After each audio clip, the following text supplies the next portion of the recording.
baik tanpa berlama-lama, sebelumnya mohon maaf ini terima kasih kepada Cedis UMY, kemudian Prodi HI UMY, para narasumber, dan tak lupa juga AHI, Asosiasi Ilmu Hubungan Internasional Indonesia, yang sudah berkenan untuk bergabung dalam acara Meet the Editors kali ini.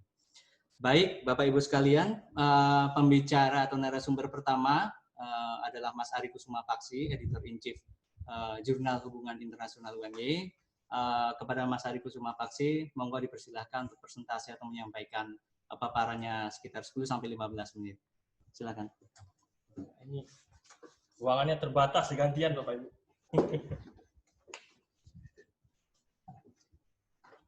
Oke, saya mohon izin untuk share screen Bapak Ibu ya. Cara saya menyiapkan PPT.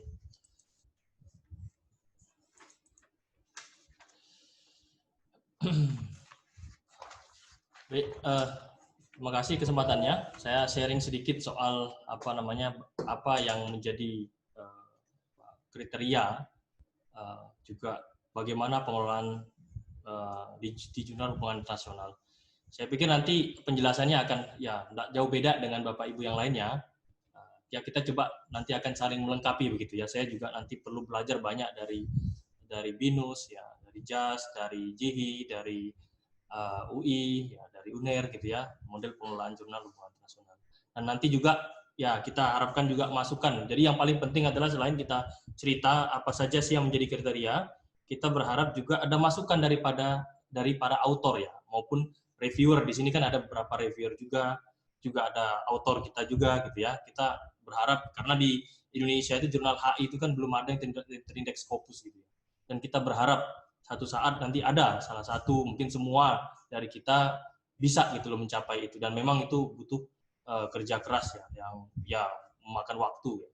Tapi apa yang saya sampaikan di sini adalah ya bagaimana JHI gitu ya melihat selama ini artikel yang masuk gitu, bagaimana kami mengelola itu. Nah, bisa dilihat semua Pak ya, ini Pak Bu PowerPoint-nya ya, bisa ya? Oke. Bisa. Nah, jadi semenjak yang pertama ya, jadi kita akan bicara kualifikasi naskah ya. Jadi Januari 2020, ya ini kan baru saja reakreditasi gitu. Nah, ya salah satu masukan dari reakreditasi itu adalah JHI diminta yang paling keras itu adalah soal scope gitu. Scope ya, aim and scope ya, seperti jurnal-jurnal yang terindeks Scopus itu ya, lebih fokus ya. Makanya sekarang JHI coba untuk lebih memfokuskan diri gitu ya. Apa sih artikel-artikel seperti apa sih yang kita terima ya, yang masuk ke desk kita yang kita bisa olah gitu dan kita publikasi. Nah, dan kita sepakat untuk ya tentu fokus JHI adalah Politik and International Relation, scope-nya Asia Pacific Region gitu ya. Dan isunya bisa apa saja, bisa framework lebih kepada framework-nya yang ditekankan atau isunya yang ditekankan, tidak masalah untuk saat ini. Tapi ya kita hanya membatasi sendiri tentang isu-isu tentang politik international relation Asia Pacific region. Di luar itu kita tidak bisa terima gitu, reject gitu ya. Nah, kemudian biasanya yang menjadi paten di JHI itu adalah kedua, kita menggunakan ya langsung kita similarity check. Begitu kita lihat skopnya sudah masuk, kita akan masuk ke proses yang namanya similarity check ya, untuk memastikan bahwa nanti sebelum kita kirimkan ke reviewer, artikel ini sudah aman dari sisi level of plagiarism-nya itu tidak terlalu tinggi gitu ya. Nah, kemudian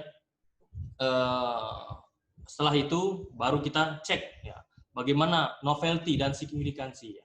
Kebanyakan artikel-artikel yang kita reject itu ya novelty-nya itu nggak kelihatan gitu loh. Jadi setelah saya observe gitu ya, saya cek ya di tahap awal itu ya kita nggak melihat itu siapa gitu ya. Dia mau S1 atau S3 gitu, tapi yang penting apa yang dia tawarkan dari riset dia itu, apa pendekatan apa yang baru gitu. Apa yang ditemukan yang baru. Nah, begitu kita lihat ada sesuatu yang dia tawarkan gitu. Nah, maka artikel tersebut layak kita teruskan ya untuk dia masuk ke proses selanjutnya. Nah, beberapa kriteria dan juga gaya selingkung ini juga yang kita perhatikan ya. Nah, JHI menggunakan APA 6 ya, dan di author guideline sudah jelas kita sampaikan gitu bagaimana ya APA 6 itu. Nah, nah, makanya kita sangat mendorong supaya author itu membaca author guideline ya sebelum submit artikel. Jadi memastikan semuanya itu sudah masuk kriteria yang kita harapkan. Nah, setelah itu, setelah initial review masuk, baru kita masuk ke proses selanjutnya yang namanya peer review proses. Ya, kita carikan reviewer ya yang sesuai kualifikasinya dengan topik ya yang yang didiskusikan oleh artikel tersebut. Nah, jadi setelah masuk proses ini, des initial review kan, kita akan carikan reviewer. Nah, reviewer ini pun di JHI kita sekarang setelah mendata ya semua potensial reviewer di Indonesia, itu baik ilmuwan HI, ya kan ada cross cutting juga, ada public administration, ada yang ilmu pemerintahan gitu ya. Bahkan sekarang kita coba untuk 2 ya. Jadi ada 1 dari Indonesia, 1 dari luar negeri. Kita coba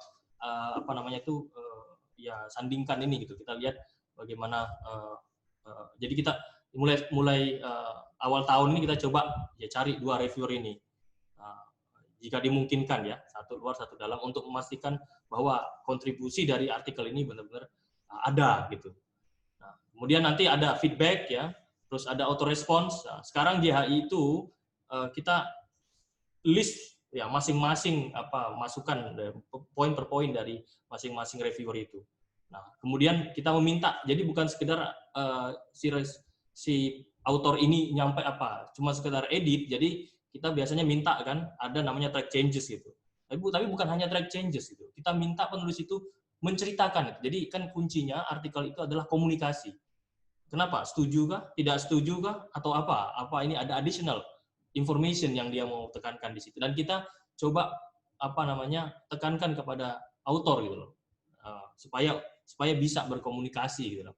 Kami pun sebagai pengelola akan terbantu kalau ada proses komunikasi ini. Ya. Walaupun di OJS itu ya kita coba, saya cari itu ada nggak toolsnya untuk bisa author itu copy paste misalnya respon dia. Sulit saya menemukan itu. Kami minta paling tidak di naskah ya. Dia ceritakan kenapa dia menulis itu, bukan sekedar ada warna merah terus kami tidak tahu isinya apa gitu. Nah itu ya. Nah, terus untuk poin selanjutnya di JHI itu ada beberapa hal ya terkait penolakan. Ada beberapa pertimbangan. Misalnya di JHI itu ada beberapa alasan satu artikel ditolak, 1 dari rekomendasi dari reviewer untuk mengembalikan naskah karena kapasitasnya kurang memuaskan gitu ya, bukan buruk banget, jadi kurang memuaskan.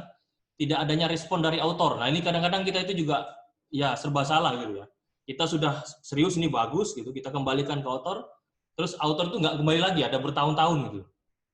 Nah, jadi padahal kita sudah dapat review 2 hasil review tapi tidak ada balasan ya dari autornya.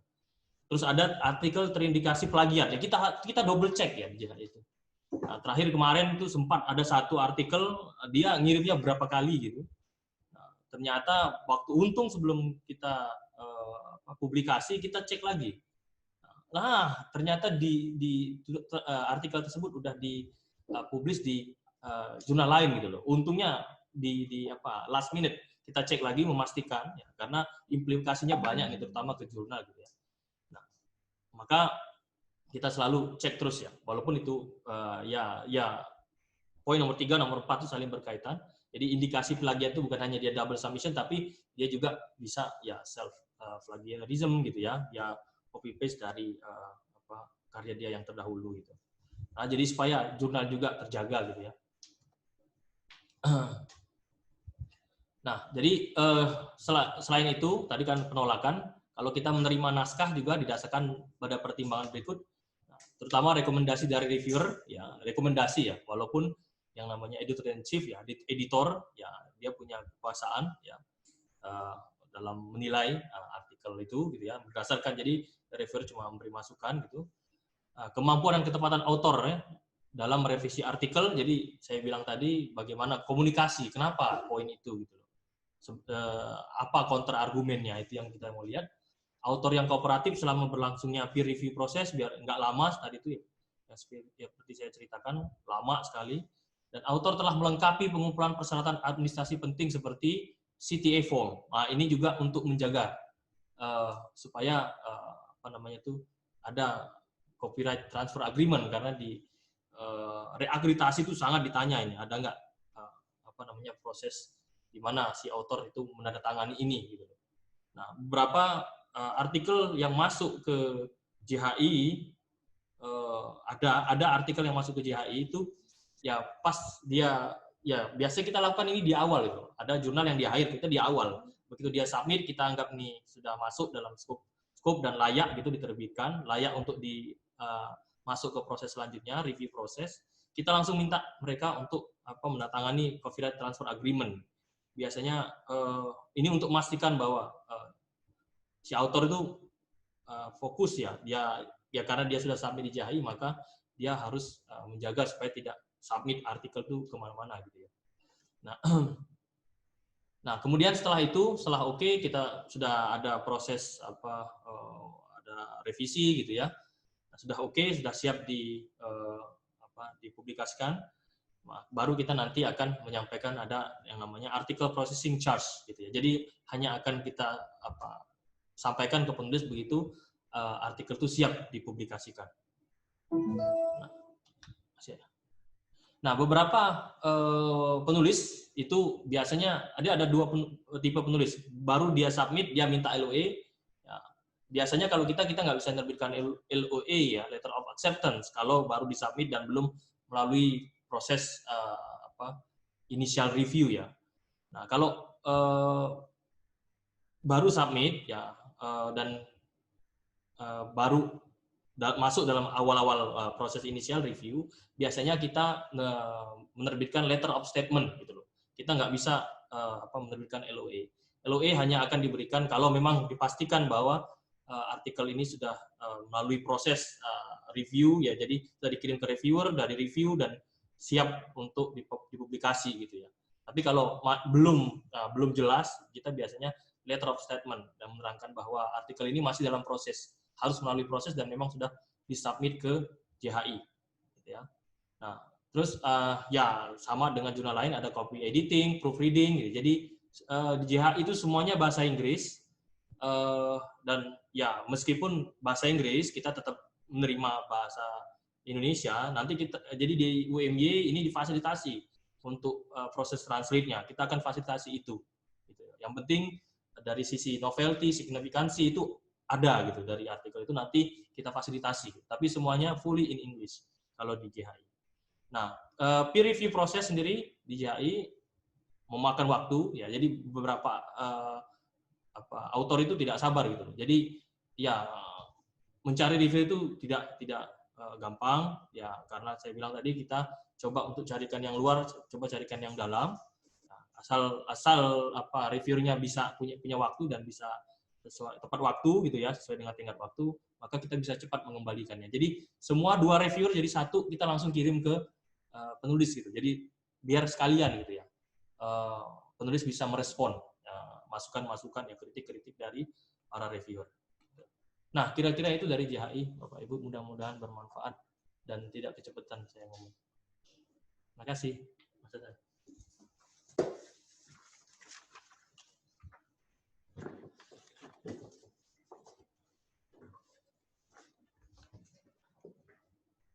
Baik, Bapak Ibu sekalian,